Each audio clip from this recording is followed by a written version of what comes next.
আপোনালোকৰ আশা কৰিছোঁ আপোনালোক সকলোৱে ভালে আছে। আৰু এতিয়া বাজিছে মৰ্নিং 10টা আৰু মই মাইনাক স্কুলতো থৈ মেলি আহিলোঁ আৰু এতিয়া বনাওঁ ভাত আৰু ভাবিছোঁ আজি এটা ধুনীয়া ৰেচিপি বনাম, আপোনালোকৰ লগতো শ্বেয়াৰ কৰোঁ। কচু চাগে চবৰে ফেভৰেট, কিছুমানে হয়তো খাই বেয়াও পায়, কিন্তু মোৰ পাৰ্চনেলি বহুত ফেভৰেট হয়। আৰু বলক তেন্তে আজি বনাওঁ কচুৰ ঠুৰি মাছৰ মূৰৰ সৈতে। আৰু যদি ভাল লাগে তেন্তে প্লিজ কমেণ্টত জনাব। আৰু আজি ব্লগটো দিওঁতে চাগে অলপ দেৰি হ'ব, কাৰণ মোৰ গাটো একদমেই বেয়া আছিল এইকেইদিন, একদম ডিঙিৰ বিষ, সেইকাৰণে অলপ লেটকৈ ব্লগ দিয়া হৈছোঁ। আৰু অকণমান আজিৰ পৰা ভাল পাইছোঁ, সেইকাৰণে ভাবিছোঁ এতিয়া আৰু ৰেগুলাৰ বেচিছত দি থাকিম। তেন্তে বলক আৰু চাওক, আজি মই বনাইছোঁ মোৰ ফেভৰেট এটা বস্তু, এয়া হৈছে কচু ঠুৰি। কচু ঠুৰিখিনি ধুনীয়াকৈ গুচাই ইয়াত অকণমান নিমখ দি বইল হ'ব দিছোঁ আৰু ভাবিলোঁ আজি আপোনালোকৰ লগত এইটো ৰেচিপি শ্বেয়াৰ কৰোঁ। এইখিনি বইল হওক আৰু তেতিয়ালৈকে মই আদা নহৰুখিনি গুচাই লওঁ।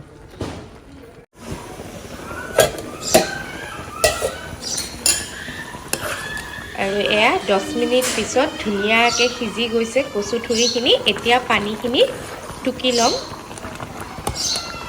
এতিয়া ফুটা ফুটা থকা খৰাহীত পানীখিনি টুকি কচু ঠুৰিখিনি উলিয়াই ল'ম। আৰু এয়া কচু ঠুৰিখিনি পানীখিনি চেকি লৈছোঁ। এতিয়া অকণমান ঠাণ্ডা হ'ব দিওঁ, তেতিয়ালৈকে মই বাকীখিনি যোগাৰ কৰি লওঁ। আৰু এয়া আদা নহৰু আৰু কেঁচা পকা জলকীয়া লৈছোঁ। এইখিনি এতিয়া পেষ্ট কৰি লওঁ, কাৰণ কচুত জ্বলা নহ'লে একেবাৰে ভাল নালাগে।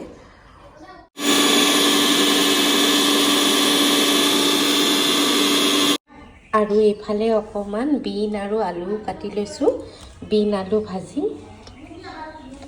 এইফালে পিঁয়াজো কাটি লৈছোঁ। কেৰাহীটো গৰম হ'ল আৰু ইয়াতে এতিয়া মই দিছোঁ তেল। খিনি গৰম হৈছে, ইয়াতে এতিয়া মই দি দিম কেঁচা পিঁয়াজ দি দিছোঁ।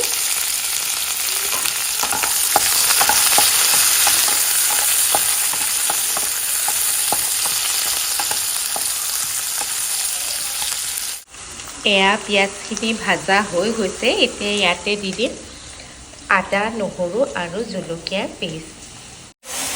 এতিয়া এইখিনি ধুনীয়াকৈ ভাজি ল'ম অকণমান সময়।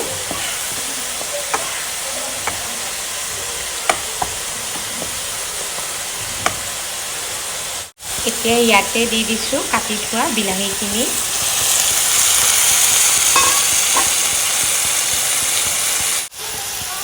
এতিয়া ইয়াতে দিম মই সোৱাদ অনুসৰি নিমখ, অকণমান ৰং গুড়া,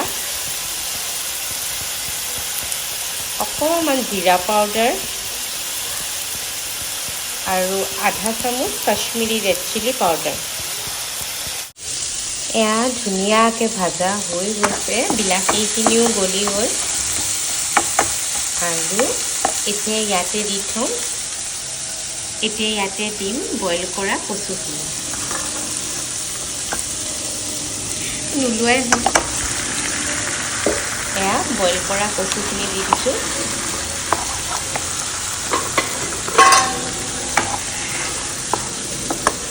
জুই ফ্লেমটো হাই কৰি দিম এতিয়া।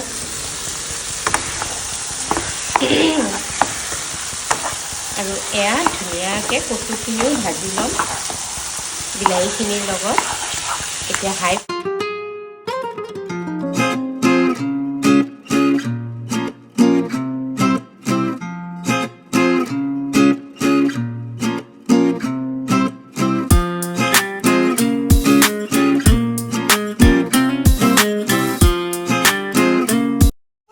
আৰু এয়া মাছৰ মাথা ফ্ৰাই কৰি থৈছিলোঁ মই।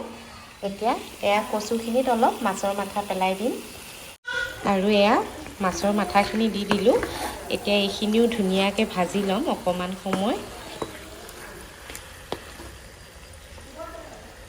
মাছৰ মাথা দি দিছোঁ।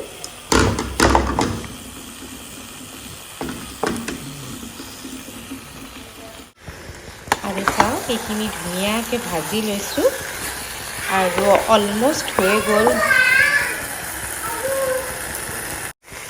আৰু এয়া ধুনীয়াকৈ ভাজা হৈ গ'ল আৰু মোৰ কচু থুৰি মাছৰ মাথাৰ সৈতে এয়া ৰেডি। হেই ফ্ৰেণ্ডছ, আপোনালোক সকলোকে শিৱৰাত্ৰিৰ শুভেচ্ছা জনালোঁ। আৰু এয়া চাওক আমাৰ ওচৰৰ শিৱ মন্দিৰ, য'ত এতিয়া একেবাৰে পূজা দি আছে চবেই। বহুত ধুনীয়া এটা পৰিৱেশ।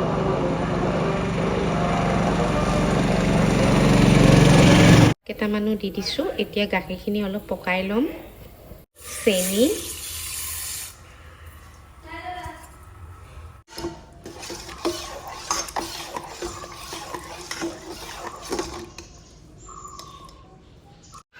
আৰু এয়া পায়স হৈ গ'ল।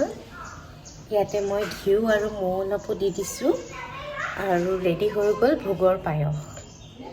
এইফালে ভিজাই থৈছোঁ এয়া বুট, তলত আছে মগু, এইখিনিও ৰেডি কৰি লওঁ। আৰু এয়া মেখেলা চাদৰ পিন্ধিলোঁ। আজি অকণমান শিৱৰাত্ৰিৰ কাৰণে ঘৰত অকণমান শিৱ পাঠ পঢ়াব, তাৰ কাৰণে ভকত কেইজনমান মাতিছে। ব'লক বাহিৰত যাওঁ। আৰু আহক আপোনালোককো দেখাওঁ।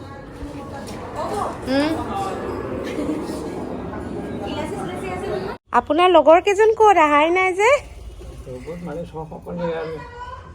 মই গৈ আছোঁ ৰ'বা।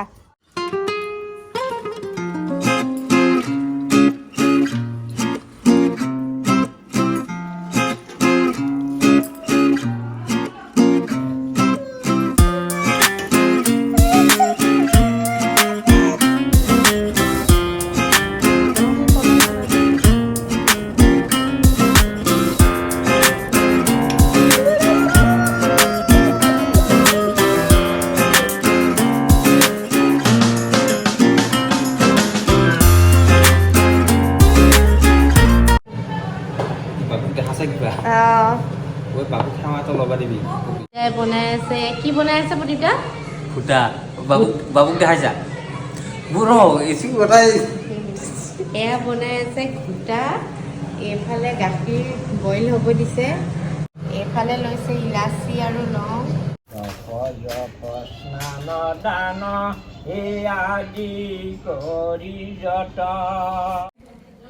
আৰু এয়া ভকতক দিবলৈ নাস্তা ৰেডি কৰি আছিলোঁ। তেখেতসকলৰ পাঠ অলমষ্ট সামৰা হৈ গৈছিলে। আৰু আপোনালোক সকলোকো মোৰ আৰু মোৰ পৰিয়ালৰ ফালৰ পৰা শিৱৰাত্ৰিৰ বহুত বহুত শুভেচ্ছা যাচিলোঁ।